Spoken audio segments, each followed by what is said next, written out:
Hello dear students, marginal costing के numerical question करने जा रहे हैं आज हम। लास्ट दो वीडियोस में मैंने आपको इसका बेसिक्स बताए थे, फार्मूले बताए थे। आज हम उन फार्मूलों को अप्लाई करने जा रहे हैं प्रैक्टिकल क्वेश्चन के माध्यम से। तो ये क्वेश्चन नंबर 11 है। ये मोस्ट इम्पोर्टेंट क्वेश्चन है, बहुत अच्छा क्वेश्चन है। इसमें सारे पॉइंट कवर हो जाएंगे, तो हम इसको पढ़ते हैं, आप ध्यान से पढ़िए। तो ये क्वेश्चन है, मॉडर्न कंपनी की अधिकतम उत्पादन क्षमता 4,40,000 इकाइयाँ प्रति वर्ष है। एक कंपनी है मॉडर्न लिमिटेड, वो एक साल में मैक्सिमम 4,40,000 इकाइयाँ बनाती है। सामान्य कार्य क्षमता 3,60,000 इकाइयाँ प्रति वर्ष मानी जा सकती है। एक साल में मैक्सिमम 4,40,000 इकाइयाँ बना सकती है, नॉर्मली वो 3,60,000 इकाइयाँ ही बनाती है साल में। परिवर्तनशील निर्माणी व्यय मतलब मार्जिनल कॉस्ट, वेरिएबल कॉस्ट सामग्री और श्रम सहित ₹2 प्रति इकाई है। मतलब जो वेरिएबल कॉस्ट है ना, मार्जिनल कॉस्ट, वो है एक इकाई की ₹2.20। और स्थायी निर्माणी व्यय फिक्स एक्सपेंसेस मैन्युफैक्चरिंग 1,08,000 प्रति वर्ष। विक्रय और वितरण के स्थिर व्यय हैं 50,400 और परिवर्तनशील व्यय हैं 60 पैसे प्रति इकाई। विक्रय मूल्य है ₹4 प्रति इकाई। तो देखिए बहुत ही सिंपल सा क्वेश्चन है, हम इन तीनों को कंसोलिडेट कर लेंगे। सेलिंग प्राइस है ₹4 प्रति इकाई और वेरिएबल कॉस्ट दो तरह की दे रखी है, दो तरह की हो, तीन तरह की हो, सब जोड़ लेंगे। ₹2.20 प्लस ये जो परिवर्तनशील व्यय हैं विक्रय और वितरण 60 पैसे। तो कुल हो जाएगी ये ₹2.80 प्रति इकाई। और फिक्स कॉस्ट भी दो तरह की है, 1,08,000 और 50,400। ये कुल हो जाएगी 1,58,400। ज्ञात करना है इन सूचनाओं से। ये चीजें हर क्वेश्चन में आपको दी होंगी। बस आपको ध्यान से समझना है कि सेलिंग प्राइस क्या क्या है, वेरिएबल कॉस्ट प्रति इकाई क्या है, फिक्स कॉस्ट टोटल क्या है। याद रखिए, फिक्स कॉस्ट टोटल दी होगी, बड़ी अमाउंट में दी होगी, कभी भी प्रति इकाई के हिसाब से नहीं दी होगी। और जो वेरिएबल कॉस्ट होगी वो प्रति इकाई के हिसाब से हमें कैलकुलेट करनी है, ध्यान रखनी है। इन सूचनाओं से हमें ज्ञात करना है break even point, PV ratio और सीमा सुरक्षा एक नंबर पॉइंट में। उसके बाद 36,000 रुपये का लाभ कमाना चाहते हैं हम, उसके लिए कितनी इकाइयां बेची जानी चाहिए। और तीसरा, बिक्री पर 10% लाभ कमाने हेतु आवश्यक विक्रय की राशि। चौथा, 1,00,000 इकाइयों पर इस सम विच्छेद बिंदु प्राप्त करने के लिए प्रति इकाई विक्रय मूल्य कितना रखा जाना चाहिए। तो देखिए, जो हमने अभी पिछले वीडियो में कुछ फार्मूले किए थे, वो सारी चीजें आ गई यहाँ पे। वो 8 फार्मूले 9 फार्मूले मैंने आपको बताए थे, उसमें से 6 यहाँ पे काम आएंगे, 6 के 6 एप्लीकेबल करेंगे। तो देखिए आपके सामने है, नीचे का रखा है इसका सॉल्यूशन।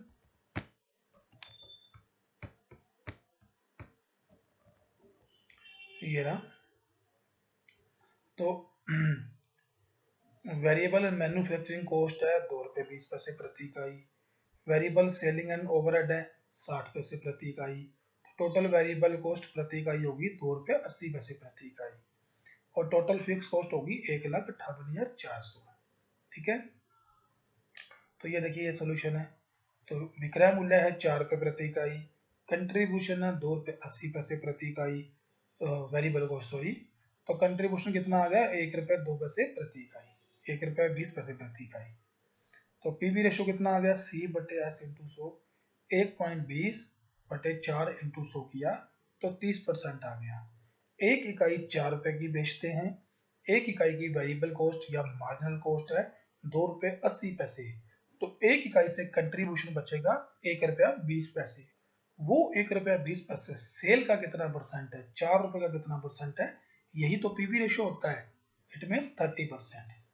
ठीक है, तो कंट्रीब्यूशन है प्रति इकाई ₹1.20 और पीवी रेशियो आ गया हमारा 30%। अब इसके बाद BEP, break even point. Break even point क्या होता है, जहां पर संस्था को न लाभ होता है न हानि होती है, संस्था की कुल बिक्री उसके कुल लागत के बराबर होती है। तो ब्रेक इवन पॉइंट की गणना हम दो तरीके से कर सकते हैं, इकाइयों में और रुपयों में। तो फार्मूला क्या होता है, यदि हम इकाइयों में कैलकुलेट करना चाहें, FC/C पर यूनिट। FC थी टोटल 1,58,400 बटे 1.2, तो ये आ गया 1,62,000 इकाइयाँ। ये थोड़ा सा मिस प्रिंट हो गया, 1,62,000 इकाइयाँ। और बीईपी रुपए में कैलकुलेट करना हो तो FC बटे PV 1,58,400 बटे 30 इंटू 100 करेंगे तो 5,28,000 रुपये। ये थोड़ी कैलकुलेशन गलत है, आप इसको सही कर लें। 1,58,400 को 1.2 से डिवाइड कर लें, जो भी आएगा वो break even point in units होगा। ठीक है, तो 5,28,000 रुपये की बिक्री जब संस्था करेगी ना, तो वहां पर संस्था को ना लाभ होगा न हानि होगी। यही तो ब्रेक इवन पॉइंट है। आप चेक कर सकते हैं, उत्तर की जांच कर सकते हैं कि ये आपका ब्रेक इवन पॉइंट सही है या गलत है। चेक कैसे कर सकते हैं? प्रॉफिट ज्ञात करने वाले फार्मूले से। प्रॉफिट की यदि 5,28,000 की बिक्री करे ना संस्था, तो उसको नील प्रॉफिट होगा, शून्य प्रॉफिट होना चाहिए। तो प्रॉफिट वाला फार्मूला आपको पता ही है, sales into PV ratio minus FC। 5,28,000 का 30% ज्ञात करेंगे, उसमें FC लेस करेंगे तो नील आएगा, शून्य आएगा। क्या आएगा? नील या शून्य आएगा। तो अगर अब तो सही है अपना ब्रेक इवन पॉइंट, अन्यथा कोई गलती की हमने। ठीक है, अब जो अगला फार्मूला है वो उसमें बताया है कि 36,000 का लाभ कमाने के लिए कितनी सेल की जानी चाहिए। 36,000 का लाभ कमाने के लिए कितनी बिक्री की जानी चाहिए। तो रिक्वायर्ड सेल पूछी है, फार्मूला आपके सामने है, FC प्लस DP बटे C per unit. FC 1,58,400 plus DP का मतलब ये जो क्वेश्चन में वो चाहता है 36,000 रुपये। डिजायर प्रॉफिट 36,000 डिवाइड बाई 1.2 पर यूनिट, तो ये आंसर आएगा 1,62,000। इसका मतलब ये है कि 36,000 का लाभ कमाने के लिए ना 1,62,000 इकाइयाँ बेची जानी चाहिए। चेक कर सकते हैं हम कि जब हम 1,62,000 इकाइयाँ बेचेंगे तो इतना प्रॉफिट हो रहा है कि नहीं हो रहा। वही प्रॉफिट वाले फार्मूले से एक इकाई का कंट्रीब्यूशन है 1.20, तो 1,62,000 इकाइयाँ बेचेंगे तो इंटू 1.2 माइनस फिक्स कॉस्ट 1,58,400, तो आंसर आएगा 36,000 पे। अब अगले में पूछा है कि कितनी बिक्री करें कि उस बिक्री पे 10% लाभ। कितनी बिक्री करें कि उस बिक्री पर 10% प्रॉफिट हो। रिक्वायर्ड सेल और DP जो है ना वो दिया नहीं है, वो प्रतिशत में दिया गया है। तो मतलब कितना ये प्रॉफिट, ये कितना हो इस बिक्री का, ये 10% हो ये इसका, तो ये तो हमें कैलकुलेट करना रिक्वायर्ड सेल। तो ये जो DP है ना, पिछले पॉइंट में तो दिया हुआ तो 36,000 रुपये, यहाँ पे इसकी परसेंटेज दी हुई है बिक्री पर 10% लाभ कमाने के लिए। तो बिक्री तो हमें पता ही नहीं है, बिक्री तो हमें कैलकुलेट करनी है। तो मान लेते हैं आवश्यक बिक्री, ये जो आंसर आएगा ये X है। अतः इच्छित लाभ क्या होना चाहिए? डिजायर्ड प्रॉफिट X का 10%, X का 10% किया 0.10x, तो X किसके इक्वल होगा? X बराबर FC 1,58,400 प्लस 0.x या 1x लिख सकते हो बटे PV रेशियो 30 इंटू 100।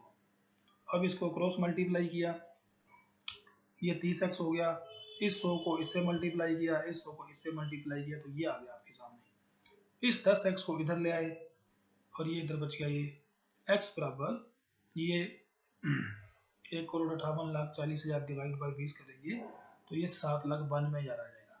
कितना आ जाएगा? 7,92,000। इसका मतलब जब ये कंपनी 7,92,000 की बिक्री करेगी तो उसको उसका 10% प्रॉफिट होगा।